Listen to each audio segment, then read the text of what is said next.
بسم الله والحمد لله والصلاة والسلام على رسول الله. أيها الإخوة الكرام، السلام عليكم ورحمة الله وبركاته.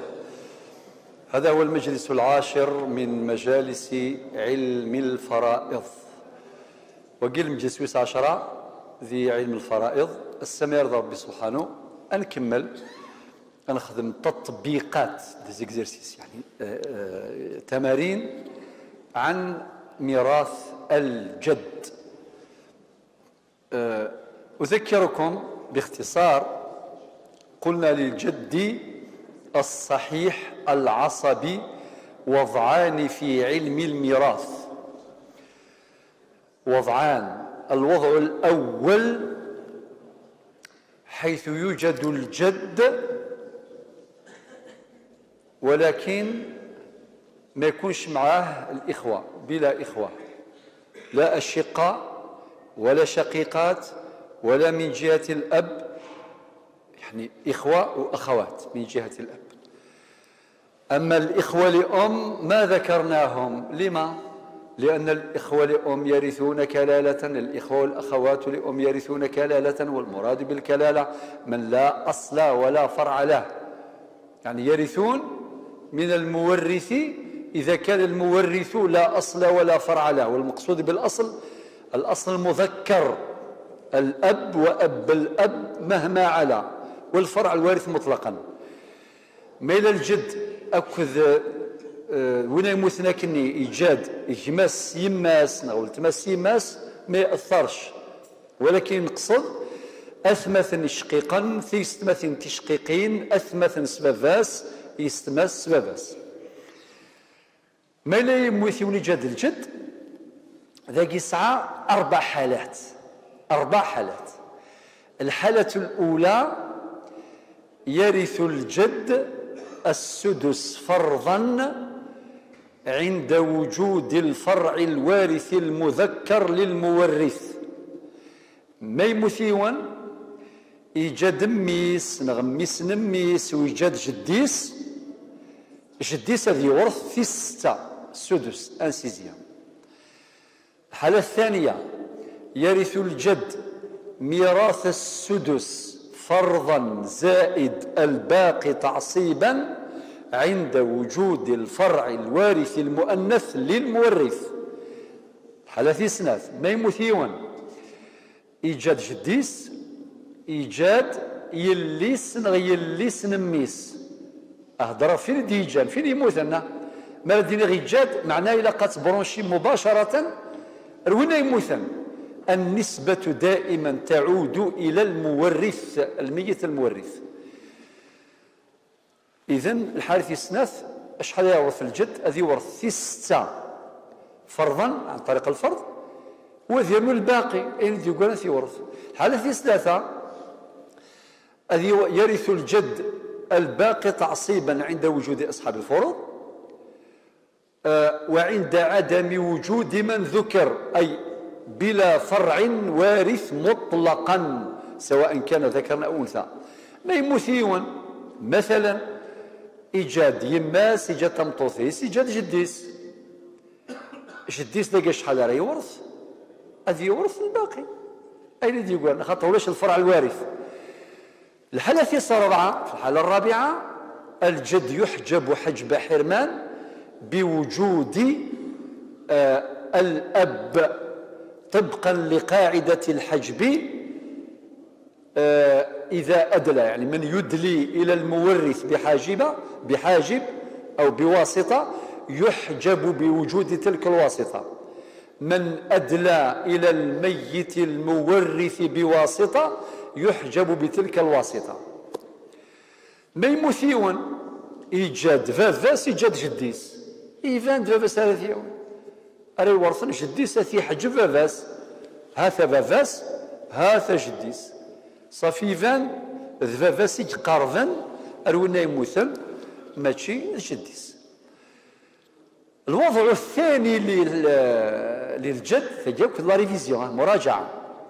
الوضع الثاني للجد حيث يكون الجد مع الإخوة الأشقاء أو الشقيقات، الإخوة من جهة الأب أو الأخوات من جهة الأب. ذاقي هذه الحالة لها صورتان. هذه الحالة لها صورتان. الصورة الأولى وين يكون الجد زائد الإخوة أو الأخوات، ذاقي الجد مخير بين ثلث التركة والمقاسمة بالتعصيب.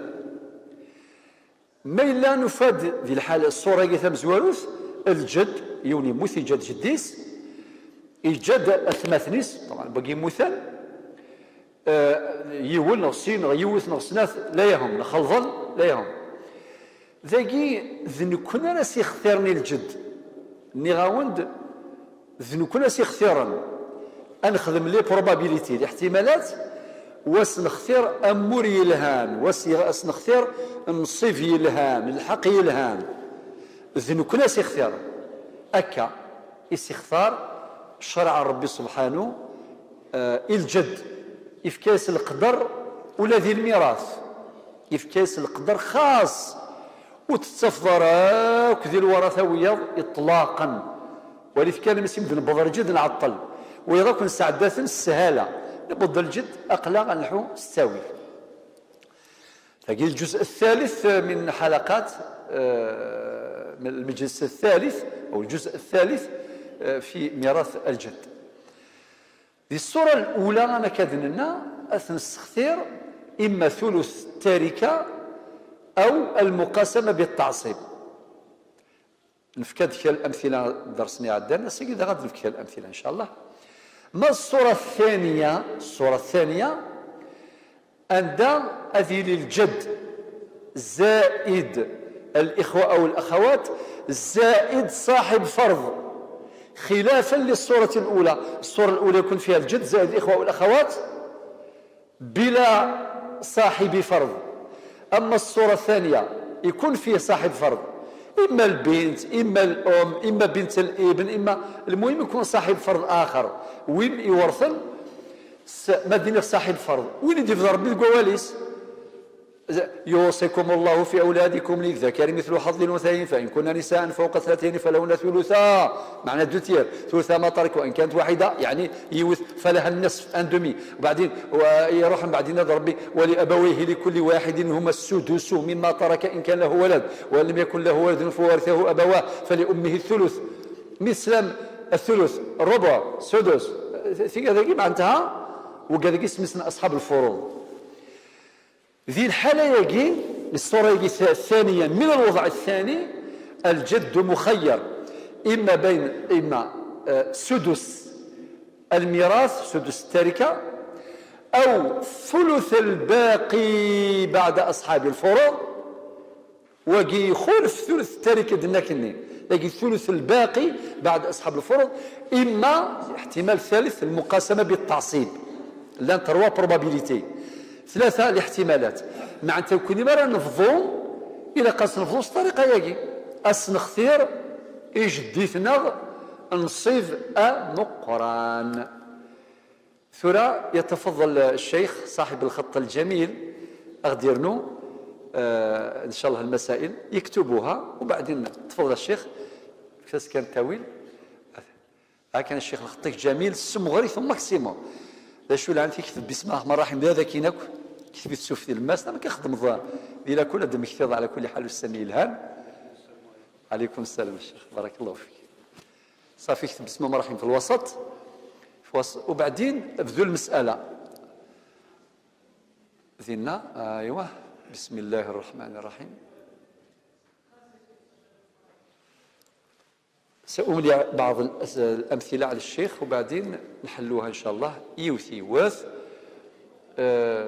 خطر من مين يختار لي زيكزيرسيس يلها كلما كثرنا من الأمثلة يلها.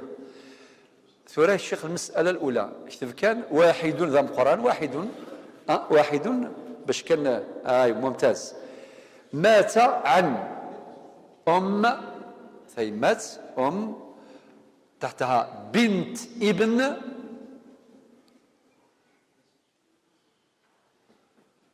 جد سمغرى الشيخ الخط ماكسيموم بارك الله فيك. جاس الوساعة كيجي ارنوش المسألة الثانية أمامها. أيوة ممتاز كني دينا. المسألة الثانية: مات عن زوجة بنتين، زوج بنات يعني سنة تقشيشين، من بعد جد، من بعد أخ لأب. أخ لأب يعني أخ من جهة الأب. جاس الوساع شوية. وغالدا المسألة الثالثة يعني في أقصى اليسار. أيوة دينا جد كان قيس. أيوة دينا ممتاز. المسألة الثالثة: مات عن جد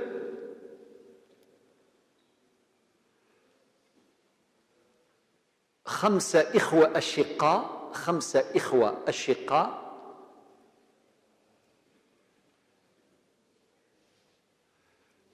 وبعدين جد.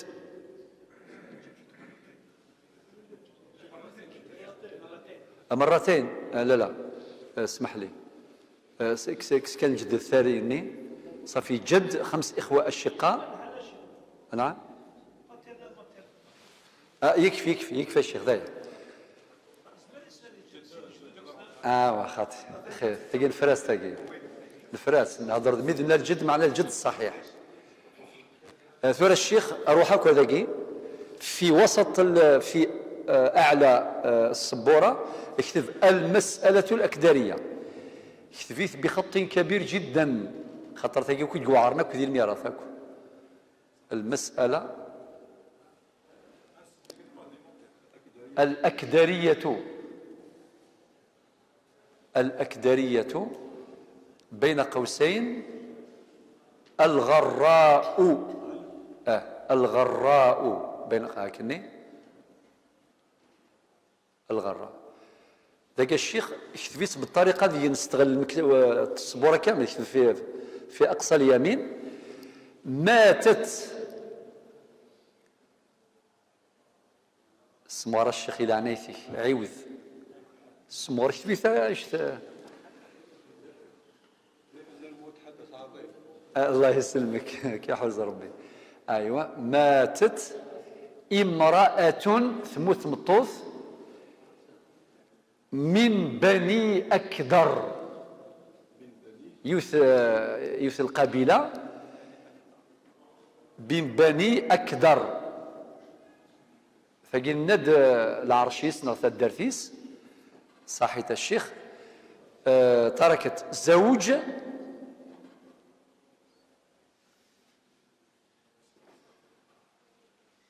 دوا الزوج كتب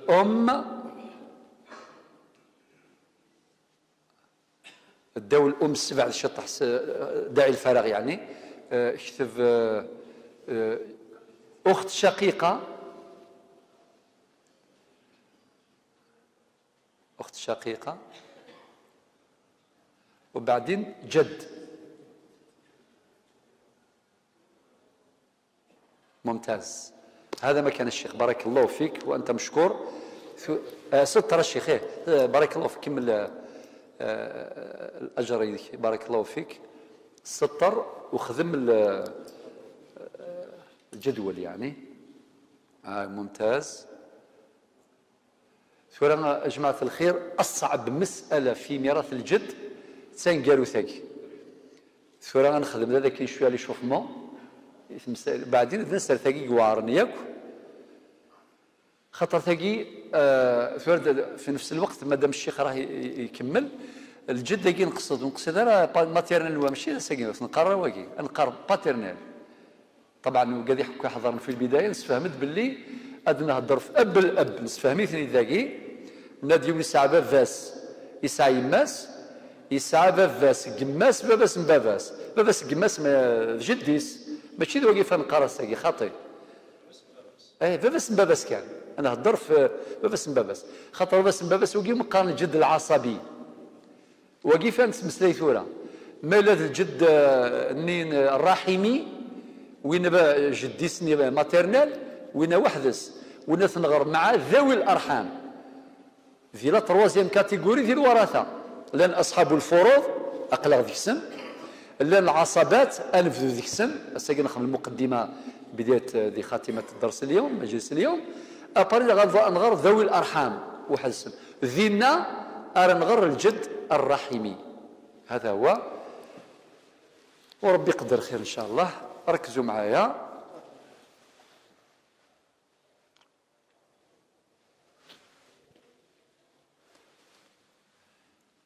ايوه بارك الله فيك الشيخ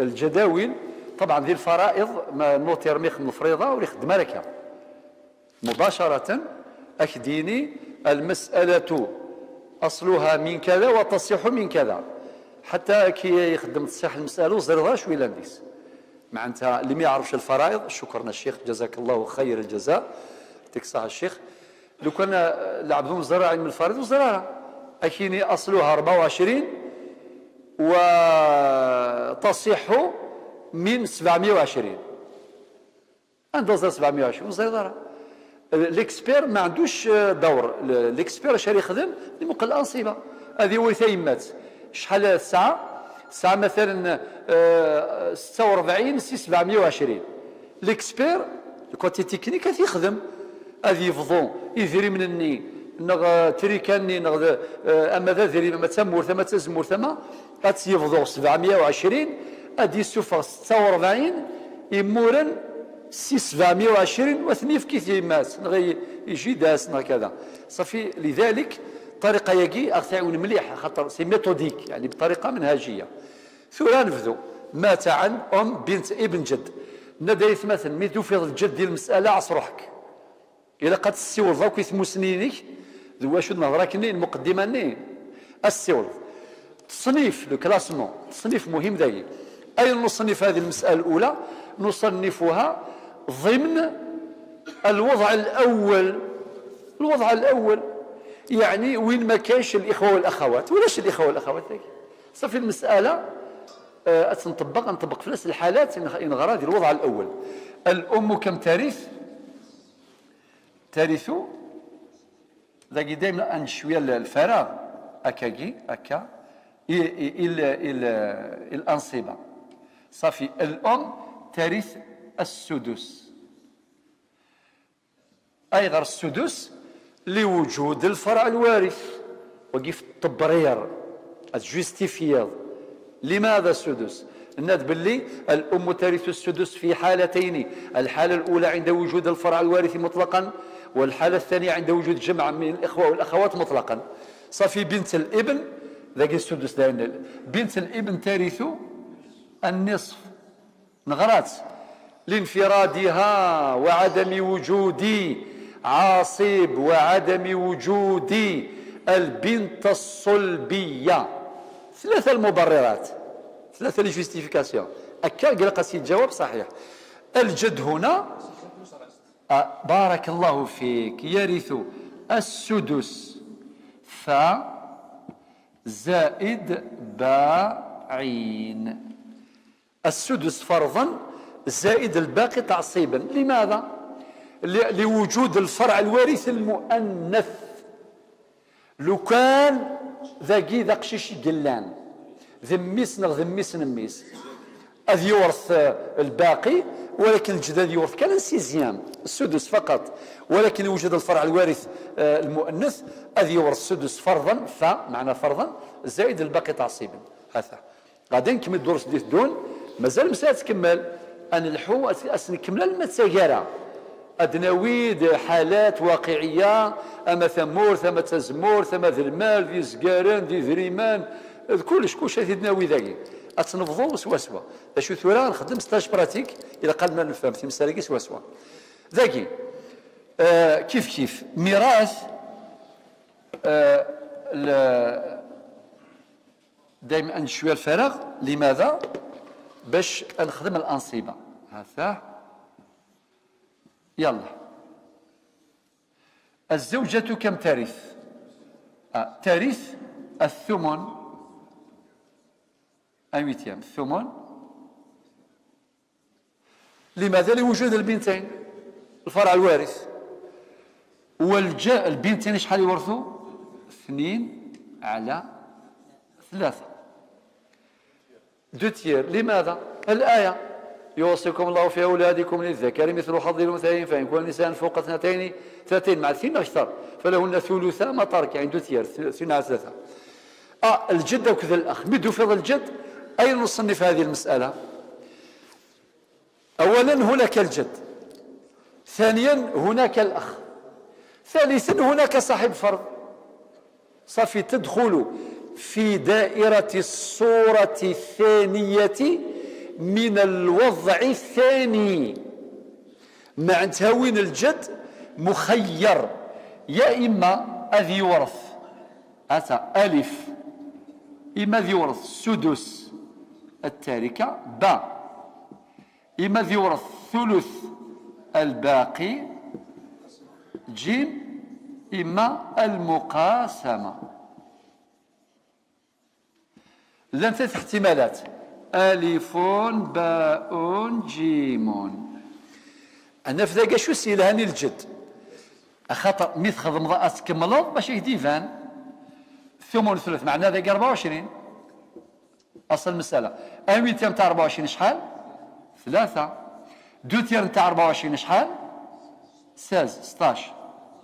16 زائد 3 يساوي 19. 19 منقوصة من 24 5. صافي قيمة تاع 5 ياكي ثورة نطبق في اللاستيك هذاك ما إلا ان سيزيام. صافي دير ما إلا ان سيزيام. نكون نكتب كان هكا بالاحتمال، مثلا ما إلا ان سيزيام صافي هذه يورث 4. صافي ما إلا ان سيزيام هذه يورث 4 سي 24. ما إلا الثلث الباقي، معنى الثلث 5 ماشي ثلث 24، لا، معنى 5 فوا ديفيزي بار 3 يساوي 1.66، معناتها 1.66 من 24.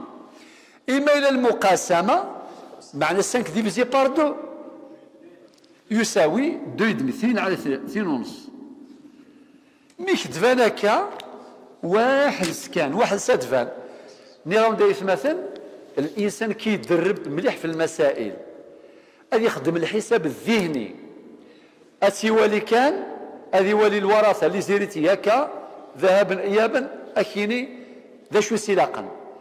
مي يغامر ثلاث يوم يتشكل باللي المخيس يسعى لوجيسيال يصحى ذي علم الرياضيات والحساب، مولاش طريقة سالمة. مش قرنتني طريقة كذا لاش تيدور بكني قرني المثل كني لاش تبع يعني افريدي توسنن غاس يفعذ افريد السنض غاس يفعذ ينض معليش ولا توحض الله كرسي السنض تبع غافري ذاكي افونتور مغامرة يزمر تصوت ضرب ذا ثلاثة طريقة سهلة مثل خدم ذاك يستحضرها وتفضل مباشرة أدي ينظل أحظى له السدس أتفضل ذاك إلها تكتفض أحظى له نغ أحسن له نغ أفضل له نغ أخيراس. المهم في كغد الإشارة باللي تفهم الداية. صافي السدس نتاع 24 يساوي 4. صافي نكستا في قيمتها. شو يقول هذا 4 من 16 صافي 20 3 23 23 منقوصة من 24 قيمة إيون. هذا إيون للأخ لأب ثفرة وحدس داين. هذا المسألة ثفرة. ثلاث لغة. المسألة الثالثة مات عن جد 5 إخوة أشقاء. أين تدخل هذه المسألة؟ في إطار الوضع الثاني، ولكن الصورة الأولى وين يخير الجد ألف ثلث التركة المقاسمة بالتعصيب. معنى هذه الصورة الأولى من الوضع الثاني، حيث وجد الجد مع الإخوة الأشقاء، فالجد مخير بين ثلث التركة أو المقاسمة بالتعصيب مع الإخوة والأخوات. ذاكي صافي الوسيل هاني الجد أعطيكم الصحة. خاطر كان يخدم المقاسمة صافي هذه وان سيزيام، خاطر نتسا ارمياس 5 بوث مثلا هذو غندي 6 صافي نتا هيدي صح في 6. لذلك لاقي مباشرة تحفظ ثلث أحظى له. معناتها ليريتاج ياك ديفيزي بار 3 ما يجد وين يموثن يجد 30 قطارا، جدي سرياوي 10 قطارا، دي هكتار 10 أي غار أخطر بوقي ثلث 20 ندي قران أثنفضون و5 بوثماثني شقيقا بالتساوي حسب عدد الرؤوس. نمسفهم؟ ولكن أرجوث ذاكي لو كان ذيلي 5 إخوة أشقاء أسنرنو مثلا زائد أخت شقيقة معناتها ما نخدم عن طريق، تبعني مليح، ما نخدم عن طريق المقاسمة. فشحال راه نفضو تركة؟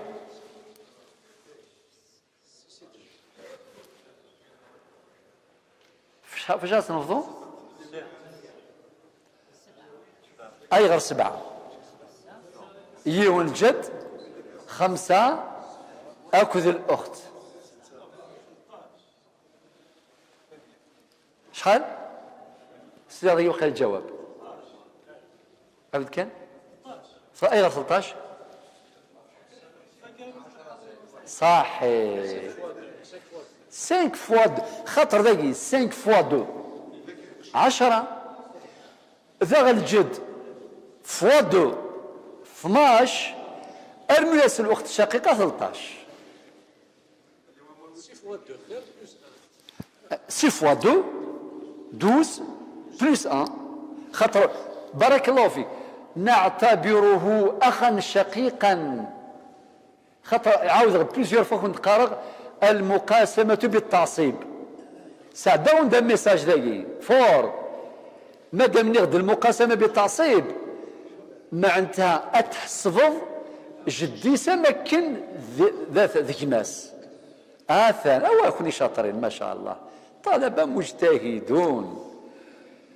الجد و5 إخوة صافي 6 في 2 يساوي 12 والأخت الشقيقة يون صافي المجموع 13.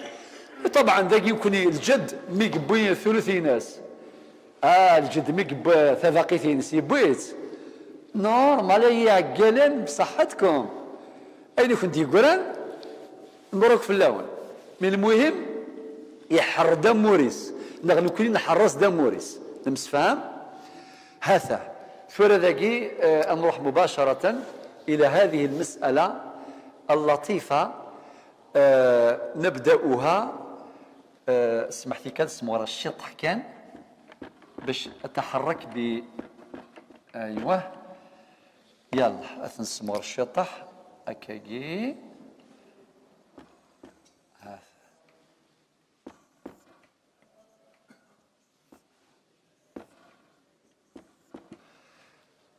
طيب ثموث يوثن تمطوث سقيون يوثن تدارث اسميس بني أكدر يا أخي يكون يستقباه دين أث استعرفها دين بني أدين مثلا أدين بني دوالة أث دوالة استقبايليث يا خاكا أدين أث جناد بني جناد أدين أث عيسي بني عيسي أدين أث يا خاكا نعم أثيني بني يني أث وسيف بني وسيف أثيرة. لا ساون سمحتي ها كان واحد لسه أثيرة حبس. بلي زمن زر زمن زر ثاقي ثمطو ثاقي سيباني أكثر اسمي ثمو ثلاثة عفو ربي. سجاد أرجازيس زوج، سجاد يماس، سجاد أخت شقيقة، سجاد جد.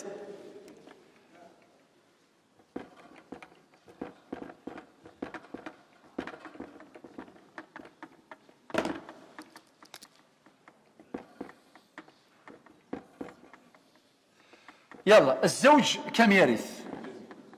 ان دومي، النصف. لماذا النصف؟ لعدم وجود الفرع الوارث. ممتاز. الأم كم ترث؟ ثلث. الثلث. ولاش جمع من الإخوة الأصل ولا يثبت الأخت شقيقة؟ ولأبويه الآية ولأبويه لكل واحد منهما السدس مما ترك إن كان له ولد وإن لم يكن له ولد وورثه أبواه فلأمه الثلث بنص القرآن. الأم تسعى الثلث. الأخت الشقيقة تبع فيه قاعدة ذهبية: لا نورث الإخوة والأخوات إلا بعد الفراغ من توريث الجد. ونسمسلا كويد سناكو أسين يكون ويا الإخوة أرجوث ألا ما نكفى الجد ذا مزوارو صافي. الأخت الشقيقة سيني قيم كان دين أحبس أرجو. ثورة أنصنف المسألة أين نصنفها؟ نصنفها ضمن الصورة الثانية من الوضع الثاني، حيث كاين الجد وكاين الأخت الشقيقة وكاين الأم اللي هي صاحبة فرض، صح؟ إما السدس هذا خمديهين السدس ألف، إما السدس إما ثلث الباقي إما المقاسمة. أنوسي لها داكي الجد سهلة. أنخب المسألة ثلث كل ستة. أنو إذا أصل المسألة داكي شحال؟ ستة. النصف ستة يساوي كم؟ ثلث ستة يساوي كم؟ صافي شو دي قرني الجد يون مع انتهى الجد نورثه بالسدس. لأن تيقول أصلا وهو الأحظى له أصلا. لأن تيقول نقول دا سيزيام صافي بلا ما نخبي probability المقاسمة إيفان ما لو ديك الشمني نسدا وريث صافي إيفان غادي نقص الميراث ينس. فالأحظى له هو السدس وهو الباقي أصلا السدس. السدس ستة يساوي كم؟ والأخت الشقيقة علامة استفهام. وزيد نرفدو قلم أحمر فناد لماذا؟ أي غريث حقرم. سؤال الأخت الشقيقة تقول لنا لماذا؟ ما ذنبي؟ سقطت الأخت الشقيقة من الميراث والميراث قد استغرق ولا ترث شيئا بلا مسوغ شرعي بلا حاجب. ثم زورث قلت ما استشقيق يا عجبة في السناث ولا شوي تحجبان ولا شوي تزوان الميراث، مع ذلك سقطت. ولاش ذا شو تخدم؟ تروح لزيد بن ثابت ذاكياش الصحابي زيد بن ثابت رضي الله عنه. واقي إذ نوتر ذي وقت الصحابة أعلم الصحابة بالميراث ذو النبي صلى الله عليه وسلم أرحم أمتي بأمتي أبو بكر وأشدهم في أمر الله عمر وأصدقهم حياء عثمان وأعلمهم بالحلال والحرام معاذ بن جبل وأعلمهم بالفرائض وأفرضهم أنواع زيد بن ثابت المدينة في الأخير. ولكل أمة أمين وأمين هذه الأمة أبو عبيدة عامر بن الجراح.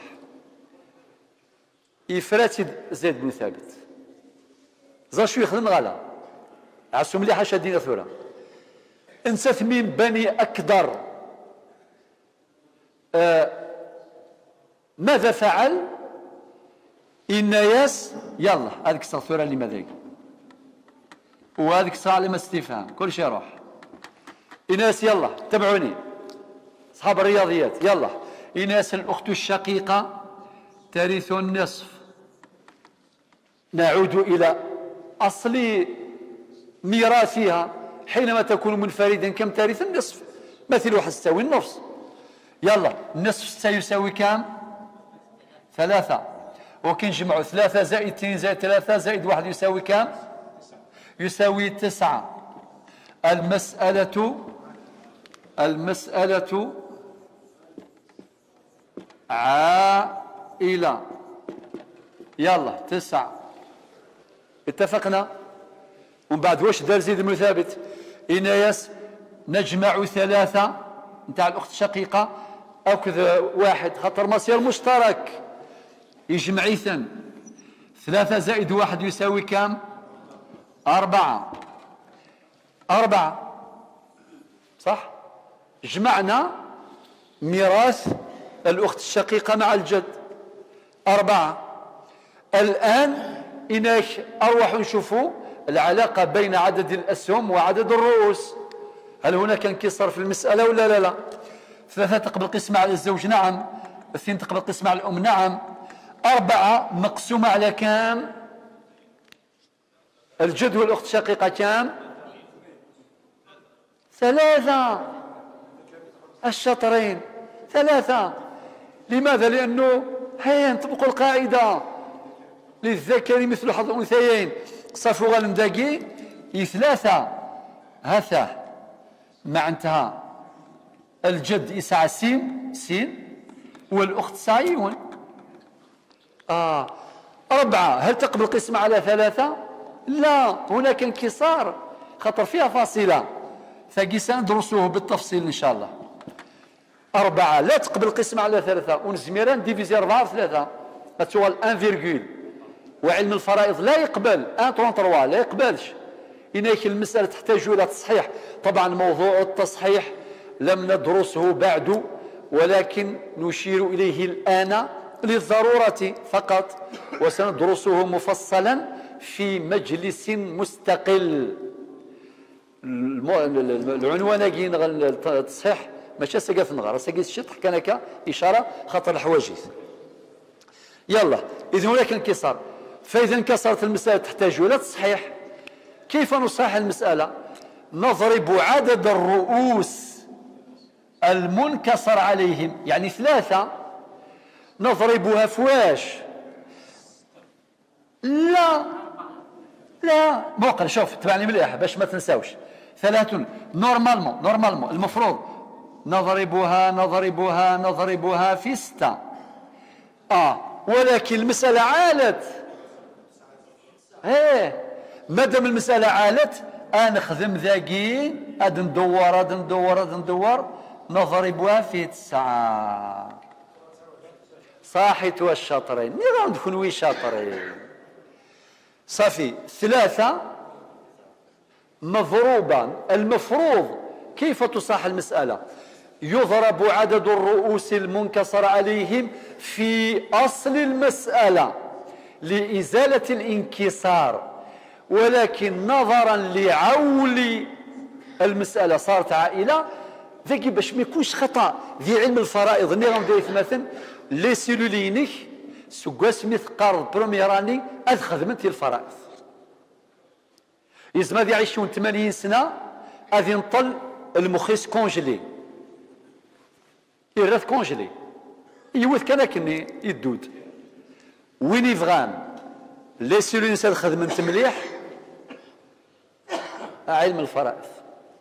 دائما النبي صلى الله عليه وسلم تعلموا الفرائض وعلموها الناس. واضح الصورة؟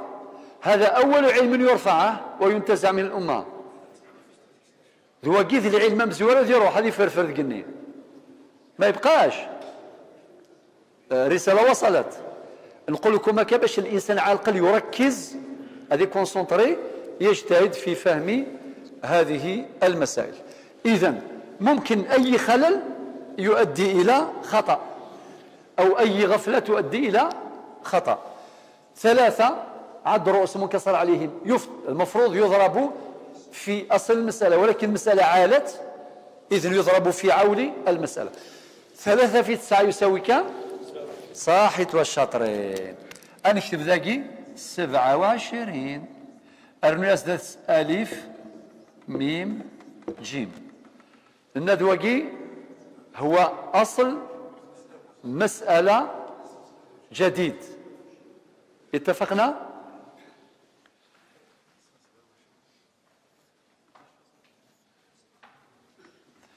ثم كيف نصحح المسألة؟ مازال خدمة.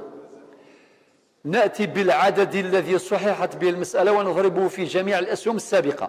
3 في 3 يجي ساقي نبوي هذا نزمان خمكة باش نفتسو يارا 3 يجي فروح هكا ثوال داكا أتيد ندم ذا أتيد ناوي غير ذاكي أتيد ندم ذا أتيد ناوي غير ذاكي أتيد ندم وأتيد ذاكي هذيك هي أرذاكي الأم وراهي الأم أرذاكي الأم بمعنى 3 في 3 يساوي كم؟ 9. 2 في 3 يساوي 6 ثقيل الأم. 4 في 3 يساوي 12 وقي 12 يجي نصيب الأخت الشقيقة مع الجد. ولكن احنا ما نساوش باللازم هذيك نتاع المقاسمة بالتعصيب. لا مصير الجد مع الإخوة والأخوات راه مصير مرتبط يعني متصل. 12 مقسومة على 3 يساوي 4. للجد 4 في 2 يساوي 8. للأخت 4 في 1 يساوي 4. كي نجمعوا 4 نتاع الأخت الشقيقة زائد 8 يساوي كم؟ زائد 6 نتاع الأم زائد 9 نتاع الزوج 27. خاض ثلاثي الإكسبير مرحبا أفضل تريكا أما ذا ذريم أما تمور ثم تزمورس أصفضو 27 من بعد كل يسف كاموريس. ثورة شو يظهر المسألة شهيرة اشتهرت. أولا المرأة التي ماتت من بني أكدر. ثانيا سميت بالمسألة الأكدرية لأن المرأة صاحبة القضية من بني أكدر من جهة ومن جهة أخرى لأنها كدرت على زيد مذهبه بشذوذ المسألة عن القاعدة. خدم الاكسبسيون خدم الفارق. لذلك الكادراجي اللي تعرفت معناه سلوغاس القواعد العادية يعني. ولكن يفاس الثفراث فاشتهرت بين الصحابة توسن ما شاء الله. سميت بالمسألة كدارية نسبة للمرأة التي من بني أكدر وسميت بالغراء لشهرتها. أعيد هذه المسألة الأكدرية بشكل مركز. ماتت امرأة من بني أكدر عن زوج وأم وأخت شقيقة وجد. أول مرحلة أي نصنف هذه المسألة؟ نصنفها ضمن قواعد الصورة الثانية من الوضع الثاني. زينا ناس نكلاسي في مسألة خطر إلى الجد الشرط الأول. الشرط ويسين ثلا الأخت شقيقة ماشي شرط غادي أكثر هذا ثماثني شقيقنا أين الآن. المهم إما تشقيق إما ذا شقيق إما سباباس إما يعني ذيك ما سباباس ذيك ما دولت ما سباباس ماذا ثماثا نرثيس ثماثين سيماس خاطئ ونحسبها لها خاطر في كذاكي وكذاكي الجداث يحجب هكا. الشرط ثلاثة إلى صاحب فرض أنوي صاحبة فرض أكيد الأم أسميث مطمطو ثاقي سيباني سيثا دار ثاقي باني أكثر. تبدل المسألة زيد بن ثابت الزوج يبوي النصف طبعا لعدم وجود الفرع الوارث. الأم ثوي الثلث لعدم وجود الفرع الوارث وعدم وجود جمع من الإخوة والأخوات مطلقا. الأخت الشقيقة نرجو نفكان الجد نفذا ما هو النصيب الذي يستحقه الأفضل له ما دام يخير الجد بين إما سدس الميراث سدس التركة أو ثلث الباقي بعد أصحاب الفروض أو المقاسمة بالتعصيب. النتيجة يقيم أصلا يولد يقيما فقط. لماذا؟ لأنه أصل المسألة 6 النصف مع الثلث 6 النصف الزوج عنده نصف 6 3 أسهم الأم ثلث 6 2 2 زائد 3 5 من قسم يستقيم ديون معناه يقيم السدس نفكاثي الجد وهو أفضل له وهو أحظى له وأحسن له. ولكن الأخت الشقيقة سقطت من الميراث ولكن سقوطها غير مبرر بلا حاجب لم تحجب هذه المرأة ما كاش هناك مسوغ شرعي. لذلك زيد بن ثابت وهو من أعلم الصحابة بعلم الفرائض ولا يعني أن باقي الصحابة لا يعرفون علم الفرائض هم يعرفون أيضا ولكن كل واحد تميز بأمر معين. ذكرنا الحديث كي قال النبي عليه الصلاة والسلام أرحم أمتي بأمتي أبو بكر لا يعني بلي الصحابة الآخرين ما لا ولكن ثفرار الصفة ذي أبو بكر الصديق لكن ثفرار العدل ذي ثذرث الحياة من عمر وهكذا إلى آخره. أسمي ثبضت مسات الغرس إن ياس مادام سقطت بغير حاجب بلا مبرر ولا مسوغ شرعي إذا نورثها بالنصف وهو النصيب أن باعتبارها واحدة ترث النصف لعدم وجود حاجب ولانفرادها ولعدم وجود عاصب 3 شروط متحققة.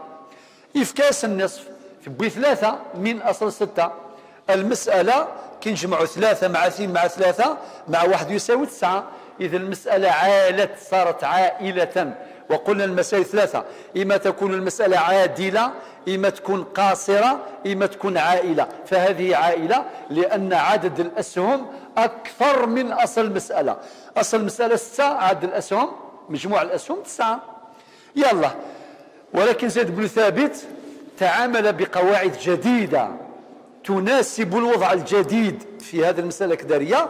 أشو يخدم إجماع 3 اللي هو أسهم الأخت الشقيقة مع السهم نتاع الجد المجموع 4 و4 هل تقبل قسمة على 3 عدد الرؤوس يفى باللي خاطئ فيها انكسار يساوي 1.33. لا بد المسألة أن تصحح وتخضع لقواعد التصحيح. فمجموع السهام هذا عدد شفع وهذا وتر 4 شفع و3 وتر هذا عدد زوجي وهذا عدد فردي. والعلاقة بينهما في لغة الفرائض العلاقة بين عدد الأسهم 4 وعدد الرؤوس 3 هي علاقة التباين وعلاقة التباين تقتضي ضرب عدد الرؤوس المنكسر عليهم في أصل المسألة.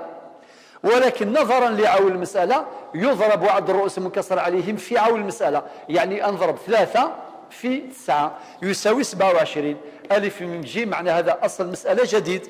وبعدين نأتي ب3 التي صححنا بها المسألة 3 نضربها في الأسهم القديمة 3 في 3 يساوي 9 الزوج إذن عنده 9 من أصل 27 الأم 9 2 مضروبة في 3 يساوي 6 من أصل 27.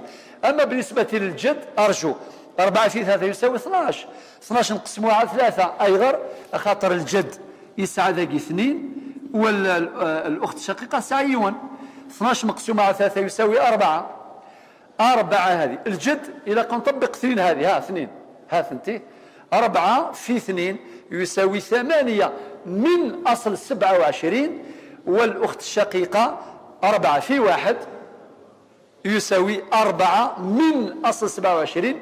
تجمعوا 4 مع 8 يساوي 12، ومع 6 يساوي 18، مع 9 يساوي 27.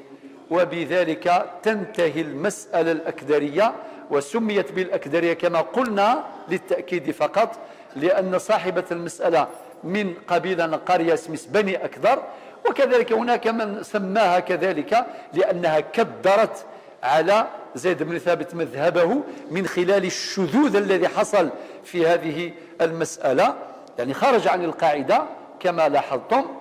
وسميت بالغراء لشهرتها. ألقاكم في مجلس قادم إن شاء الله وقدر، والسلام عليكم ورحمة الله.